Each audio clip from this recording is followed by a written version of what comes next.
Thank you. We have 3 action items today. The first is to approve the April 3rd, 2024 minutes. Do I have a motion for approval? Second. We have a motion and a second to approve the April 3rd, 2024 meeting minutes. All in favor, please say aye. Aye. Motion carries. Our next action item will be presented by Brad Miller, and the topic is committee appointments for the PSTA board committee assignments. Good morning. So you will recall that last fall, in October, the board approved new, revised rules and regulations regarding our committee assignments after a lot of debate and discussion. The new rules allow for the executive committee, which you are, to make appointments if a nominating committee meeting is not available. And we tried to get a nominating committee meeting group together, but we could not get a quorum easily. And so you're sitting in the shoes of the nominating committee to make a recommendation to the board on filling the 3 vacancies on 3 different committees: the executive committee, the finance committee, and the legislative committee. I should also point out that the new rules and regulations created a new attendance requirement for the committees. That now for the committees,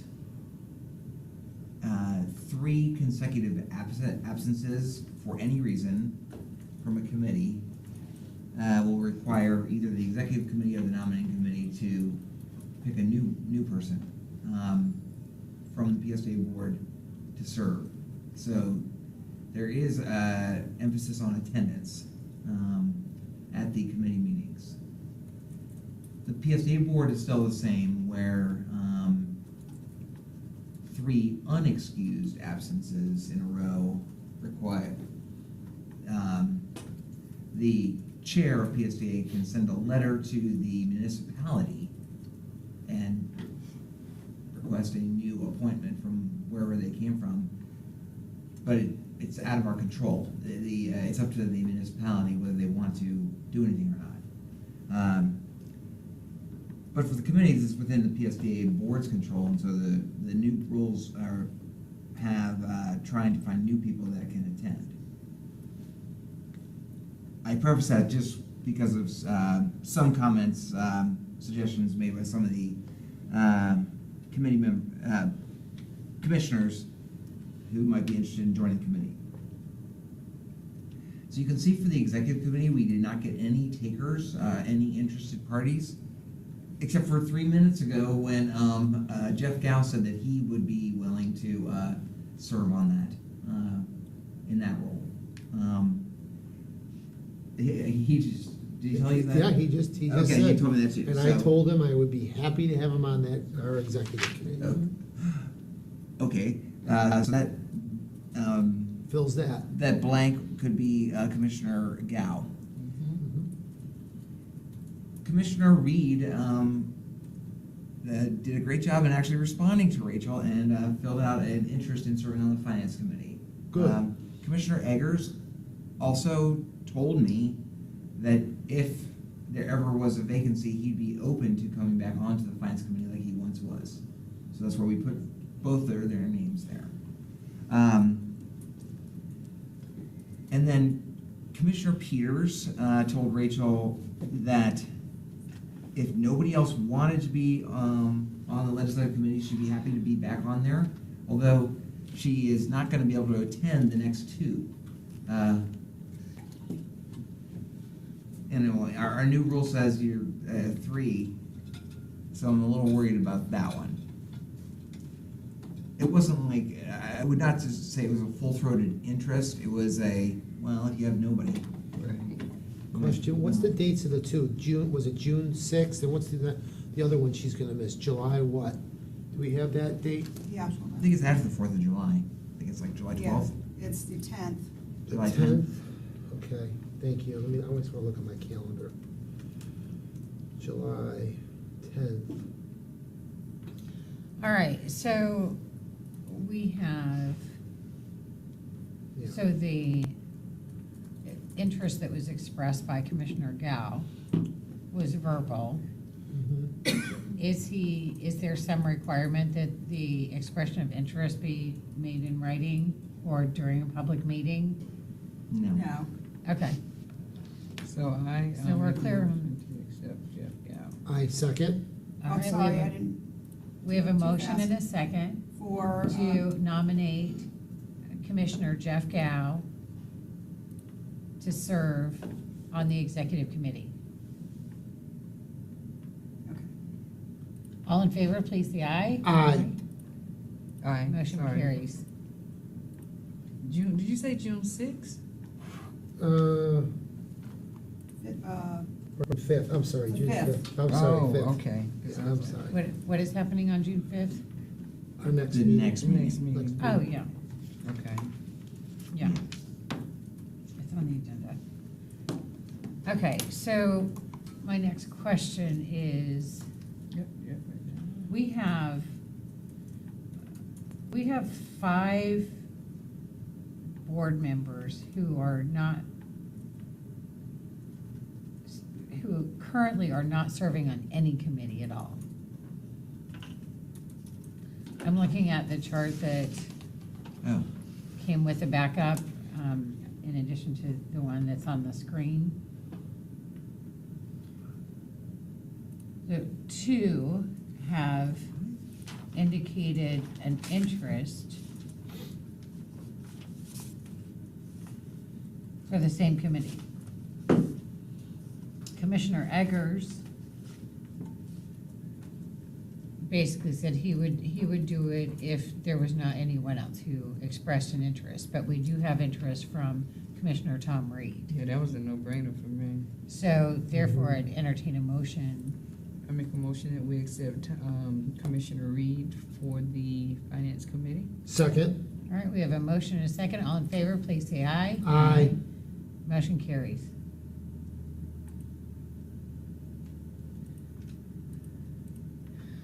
okay. And then When does the legislative I think we committee have meet? 5. We meet an hour before this meeting. We meet at 9 AM on the same day, today. Okay, so, Gina, the only thing, we don't talk anything legislatively that we would need to take back to City of St. Pete, so there shouldn't be anything to preclude me from being on that committee, is there? No, and if we did, it would be in a publicly recorded Okay. meeting. It's also been noticed, so we can Okay. talk about whatever we want. Cool. If nobody wants that, I'll sit on legislative. I make a motion to approve Deborah Fick Sanders on the legislative committee. Can you make a second? I wish you can. Or I can second myself, well, I Yes, second, I please made a do. motion then. By seconding, it's actually an acceptance too, so. Okay. All right, we have a motion and a second. All in favor, please say aye. Aye. Motion carries.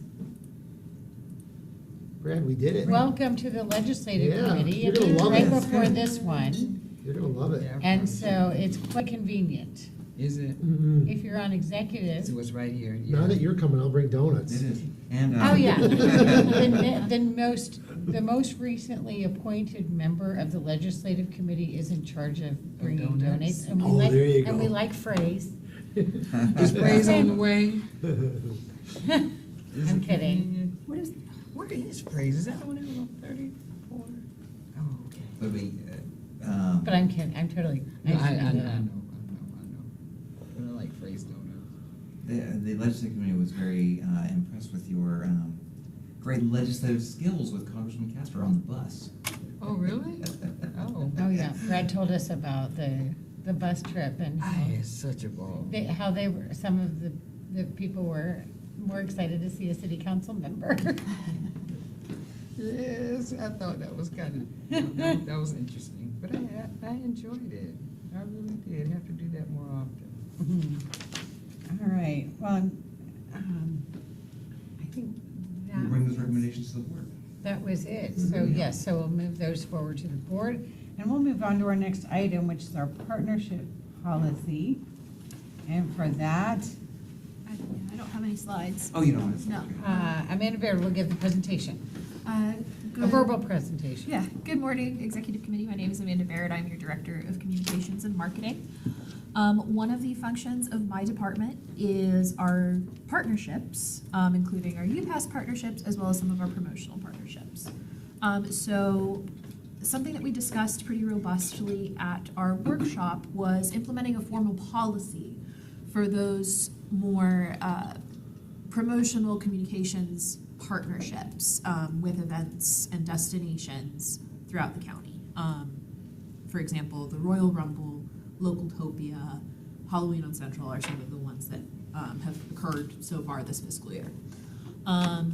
So there has not to the date been a formal policy about this, but our recommended formal policy is in your packet. For the purposes of the record, I'll summarize it, which basically is it is beneficial to PSTA to enter into these types of partnerships, and they are approved so long as X is greater than Y, with X being the cash value or of the promotion or other beneficial value that PSTA receives being greater than Y, the cost of what PSTA provides, including but not limited to promotion on our marketing channels, fair discounts, or added service for those major events throughout the county.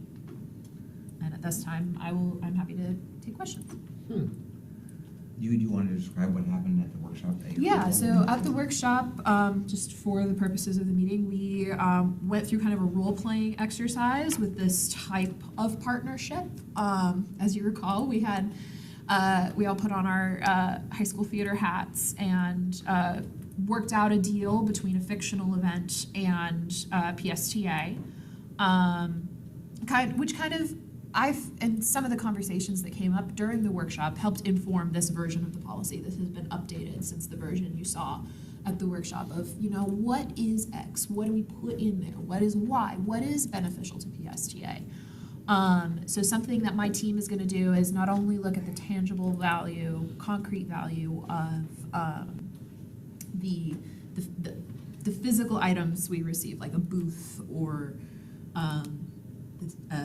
a social media ad or something like that, but also some of the, not necessarily for the purposes of the equation, but just to inform the full beneficial picture of PR, advertising value equivalency, which is a metric we can assign a cash value to earned media. Basically, if we had to buy advertising on that channel that got that many views and reached that audience, what would it have cost us for the advertising that we essentially got for free because the Tampa Bay Times or whatever news outlet wrote a story or broadcast a story kind of thing. So based on all of those really robust discussions, I think it was a really, really positive, constructive session for me, especially to be able to chat with y'all and your peers and talk about some of these partnerships and how we're thinking about promotions, about when we offer fair discounts versus a fair free day for an event, what are the thresholds for that kind of stuff, and when do we add plug buses or other added service, and making sure that all of those factors are considered when entering these types of partnerships. All of the costs, all of the tangibles, all of the intangibles are thought about. And that's what this policy basically would assure the full board, is that we are always thinking about all of those things when we enter those negotiations. Questions? No, I don't have any questions. What is the action item you have for us for today? It's recommending the adoption of this policy. So that was gonna be my thing. This particular policy that we're looking at, the purpose and the scope, Yeah. is it just that generic? Will it list what X is as compared to the value that we perceive of Y? And I included some examples in that kind of included but not limited to print and digital advertising, outreach opportunities, co-branded event marketing, naming PSTA as the endorsed transportation for the partner, And in exchange, PSTA may provide services, but including but not limited to promotion, fair discounts, or added service. So what you're saying is that this policy generally states that we approve this as long as X is greater than Y. Correct. So it's really just setting a very general framework, Very general. Okay. and that's what we would be approving. Okay. Right. I mean, we, obviously, you might recall that the PSA board has had some discussions over the last several meetings related to different items like this, and this would just provide, I thought the workshop was very successful in maybe answering questions that some board members had about it, or just giving them some time to think about the value of these kinds of partnerships, and then this would just guide staff, I think, so that maybe there wouldn't be fewer questions, hopefully. Yeah, and that's why I asked the question too, Brad, because remembering some of the conversations and some of the I'm being politically correct. I'm just trying to remember some of the conversations, and so many of these things had dollar values attached to it, and we somewhat have entertained a conversation of wanting to be more revenue generating, more not as much community service, not as much community partnership. What are we getting out of it? So I know this is general. I was just really trying to be devil's advocate and say, when a commissioner asks what really are the dollar values that we're getting from this, are we going to have that easily accessible to be able to provide that information? I'm okay with the worksheet. I'm just trying to replay some of the conversations that we've had over the last several meetings in regards to marketing and where it all initiates from in the first place. Yeah, and our business partnership manager and I, we do the math in these types of conversations with prospective partners of, hey, you have this $10,000 sponsorship package that gets us this, this, and this. We are guaranteed to have our logo in these locations. Okay, that in terms of what do we need to have added service, what would that cost us? So making sure that that net benefit always comes out in our favor, and we do put that in writing for each Very partnership. good. Okay, great, thank you. Yeah, I move approval to accept the partnership draft. I second. Motion and a second? And this would then go forward to the full board for approval, right? Yeah. Yes. All right, all in favor, please say aye. Aye. Motion carries, thank you. All right, next, the information items. And first up is our second quarter scorecard with Trish Collins. Hi. Hi, good morning. Good morning. It's a pleasure to be back here with you today. I'm Trish Collins, the Director of Human Resources here at PSTA. And you should have in your packet our scorecard that covers the first half of fiscal year '24. As you know, this is our performance reporting tool, and it's the thing that ties our priorities that are in the Sustainable Strategic Plan set by the board to the performance that we're actually carrying out every day. The performance metrics are tied to the 3 key principles in the Sustainable Strategic Plan, and those are listed along the very left-hand side of the scorecard. Healthy communities and workforce, environmental sustainability, and economic vitality. Moving across the form to the right, the next column is a unique identifier for each metric, and then a brief description of what the metric is and the performance goal that we're trying to hit. Then we've got next to that the goal points. That's the value that each goal is worth. So we earn those points by meeting the targets. And then you'll see the performance, the actual performance and points earned for each metric for quarter 1 and quarter 2. And then all the way on the right-hand side is a summary of our performance year to date. Moving down to the bottom of the form, you'll see our overall scores For Q1, we earned 95 out of 100 points. For Q2, we earned 96 out of 100 points. So overall for the year, we're sitting at 97 out of 100 points. As you know, the color coding is a quick reference tool to see how we're performing on each metric. Green means that the goal is currently either on target or better. Yellow means that our performance is within 10% of the goal, and red means that our performance is 10% or greater away from the goal. And we use those colors to focus our attention on goals that need a little bit more focus, resources, attention to bring them back into line where we want them to be. You'll see that our scorecard is mostly green. We're performing to plan for most of the goals, including a successful effort to reduce our bus collisions, which has been a huge focus for us for the last couple of years. That's measured under Healthy Community and Workforce, Org 6. And you'll see that not only are we good to goal, we're actually improving from quarter 1 to quarter 2. So hopefully we continue to see the strong results of our training efforts in that goal. We're also doing well keeping our employee turnover rate low. That's measured in Org 4, also towards the top of the page. And at the very bottom of the page, I'll highlight that we're keeping our operations costs on target. And that's measured in Org 14 under economic vitality. Of course, you'll also see that we have a couple of goals this quarter that are in red and yellow, so I'll highlight each of those.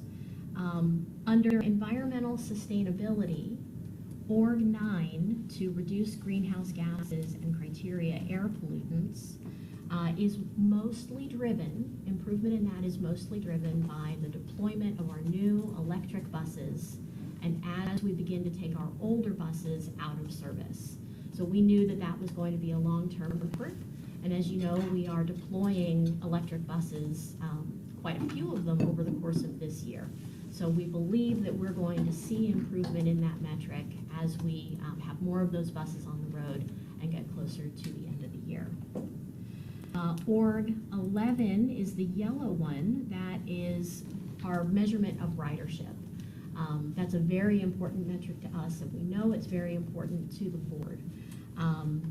We heard a lot of great ideas from the board during the workshop about how to increase ridership, ranging from improving the rider experience in different ways to seeking out new audiences, new riders through maybe more tourist-based services, airport connections to the beaches, and that kind of thing. So we are taking all of those ideas into consideration along with the results of the community bus study, which is currently underway. And we'll be presenting some recommendations to you in the future to implement some changes that we believe will positively impact our ridership. And then the third one here is towards the bottom of the page. That's Org 13. And this is a new PSTA's first ever program to engage more small businesses in business opportunities with PSTA. It's the first time that we've ever launched or developed a program like that. I see our champion, our highly motivated Al Burns, has joined us today.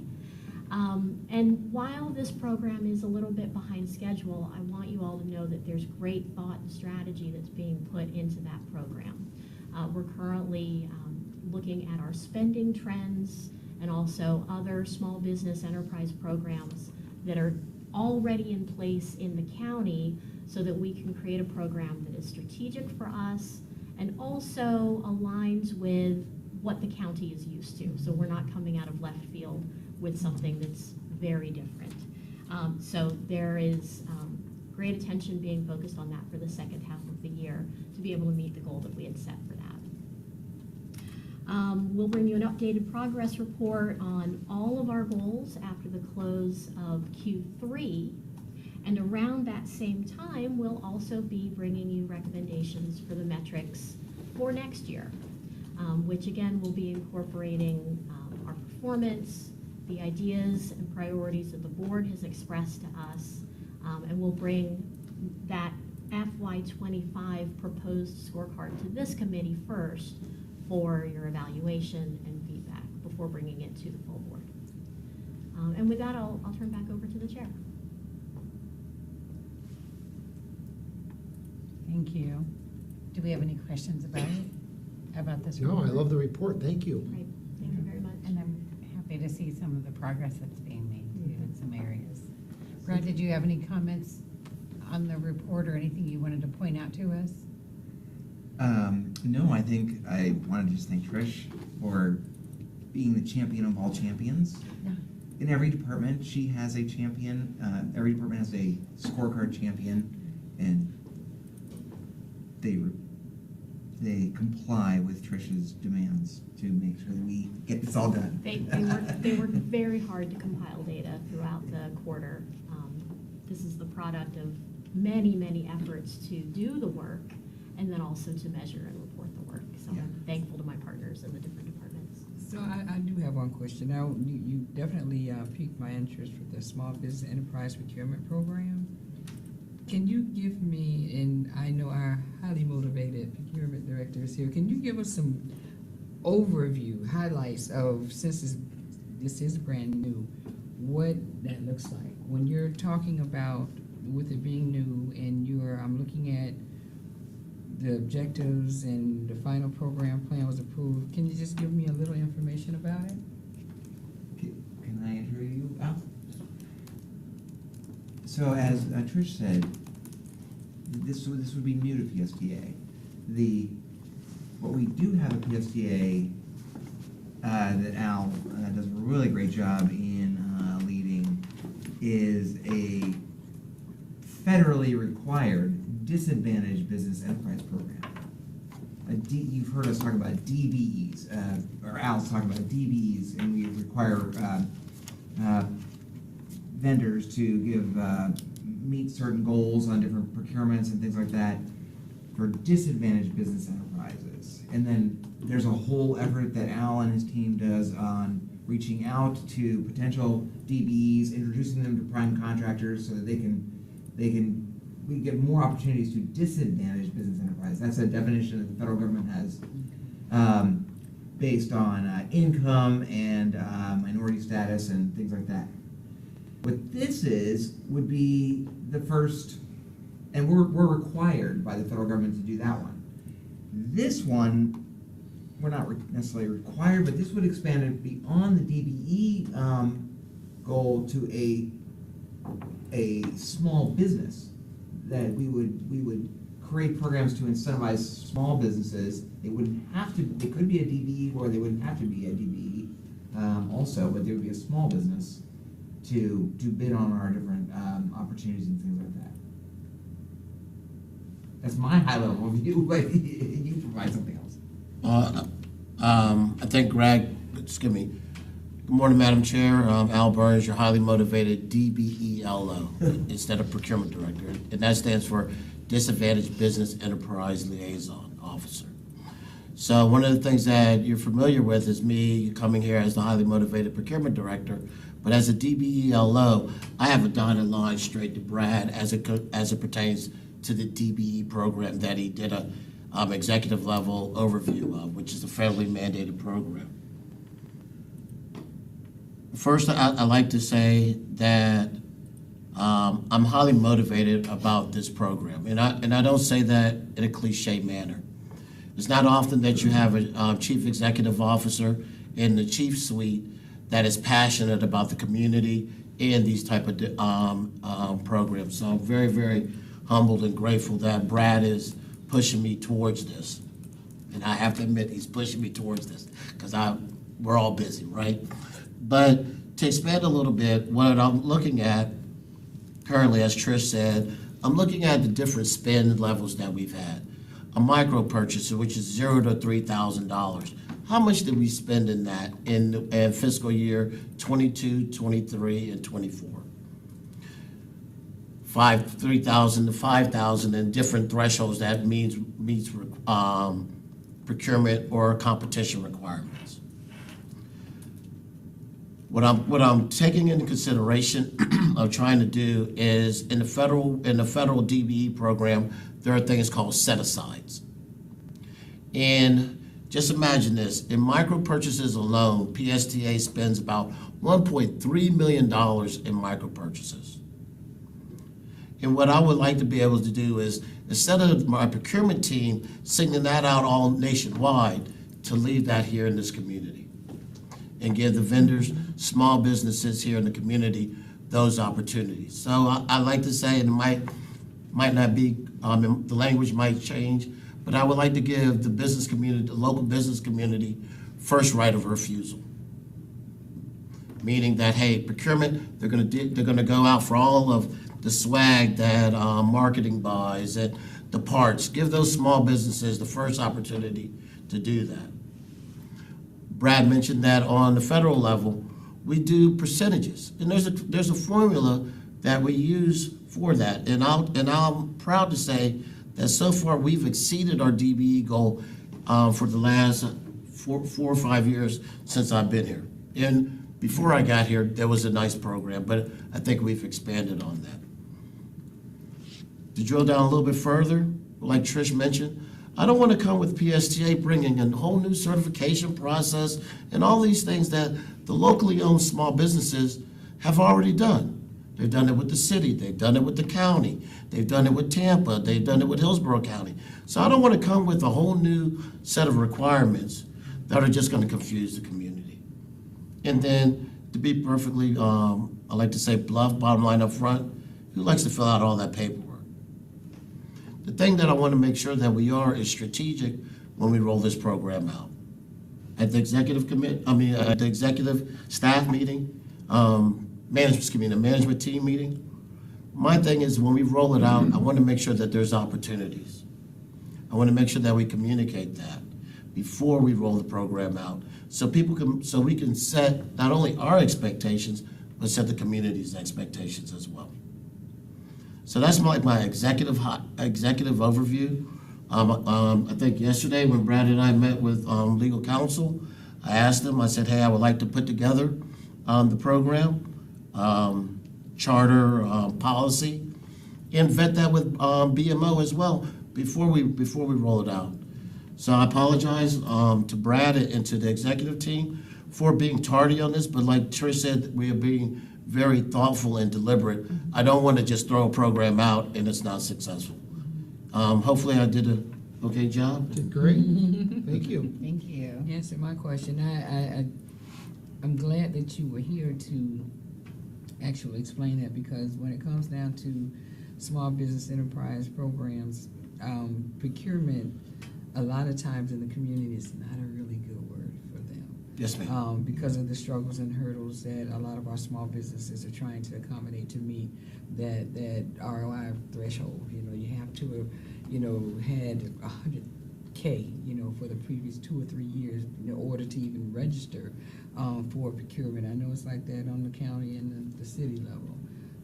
So a lot of the smaller businesses, so I'm really interested, once you come down to the final design of the program, what that looks like. And, I know you said a lot of people don't like a lot of paperwork, but I also want to ensure that the small businesses that we are doing work with, we are in the process now of working with some vendors that don't realize, in order to experience the glory of being a small business and making that money and getting it done requires putting in the work.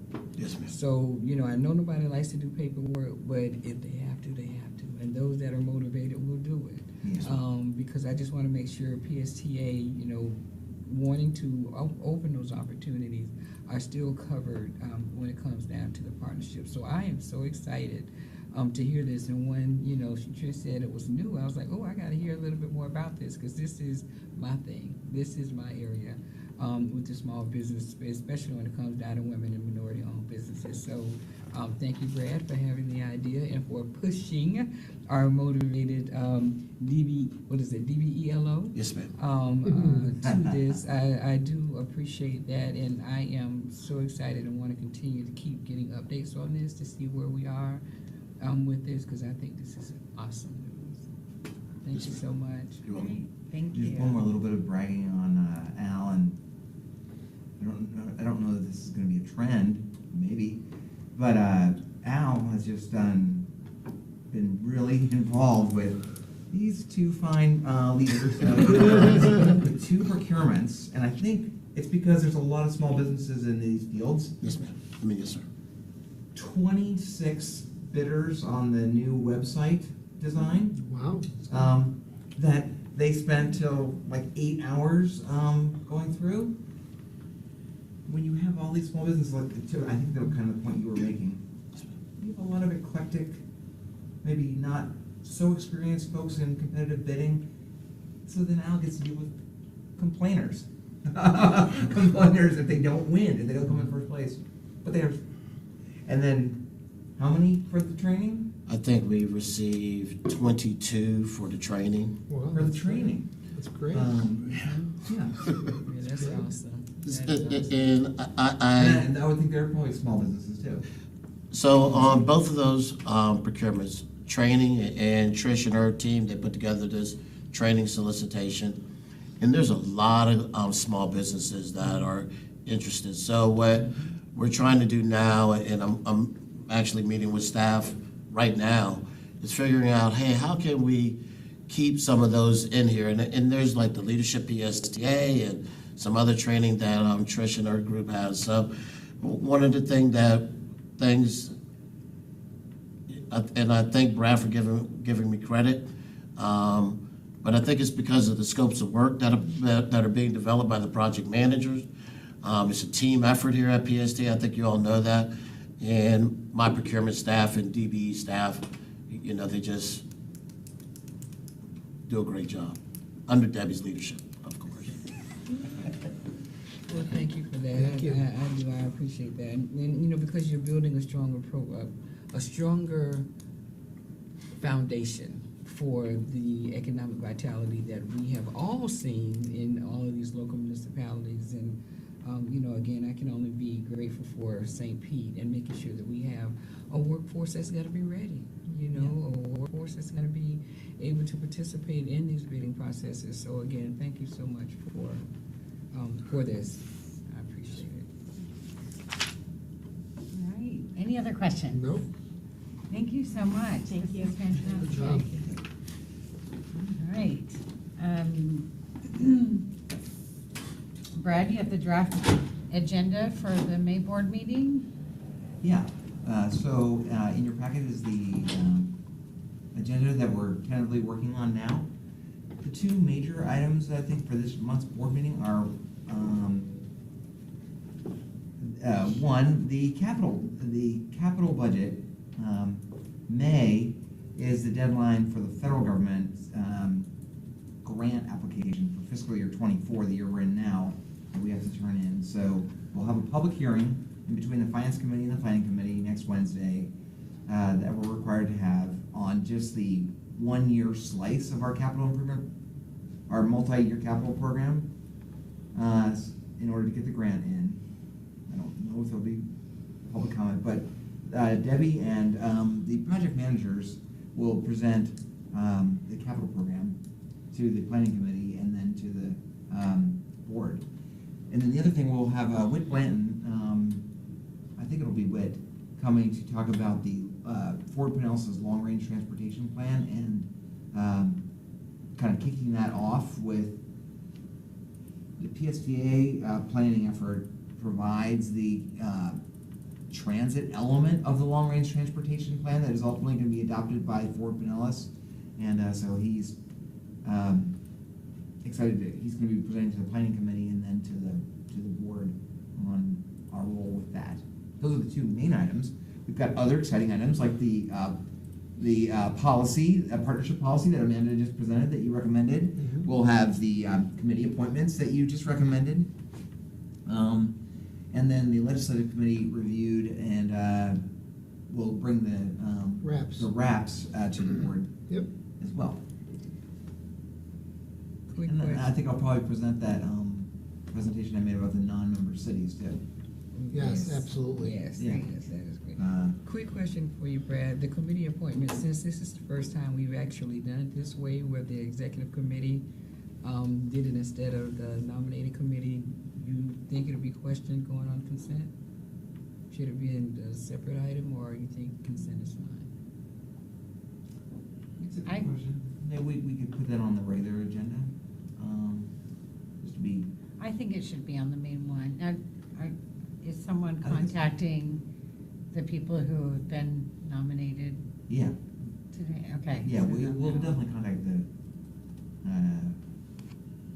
all the people that express interest and the people that are recommended, yeah, so they know ahead of time. But we'll put that on the regular agenda, I think it's a good idea. And I failed to mention that, we thought since it is a really important, it's an important communication tool for lots of reasons, including, some of the things that were passed by Tallahassee State Legislature. The new website is very important, and, it's not, I told the committee, it's not so much the vendor that we pick, although that's important. It's a whole process of how we work with that vendor to make a good website, an easy to understand website for purposes that people use it for. So Amanda's going to give a little info presentation this month, and then probably award the contract at in June. That way you can have any input to what you like in that website. You can be like a little focus group for us. Perfect. Yeah. Mhm. I'm I interested saw in that. Sean Britton trying to pull up the agenda on his iPhone. Yeah, he was having a hard time. Yeah. Yeah. Okay. Thank you, Brad. Thank All you. right. Anything else? All right, our next meeting will be June 5th, 2024, 10 a.m., and we are adjourned. Thanks, Thank you. everyone. Thank you. Alrighty. I don't know about Gene, but I'm still tired from yesterday.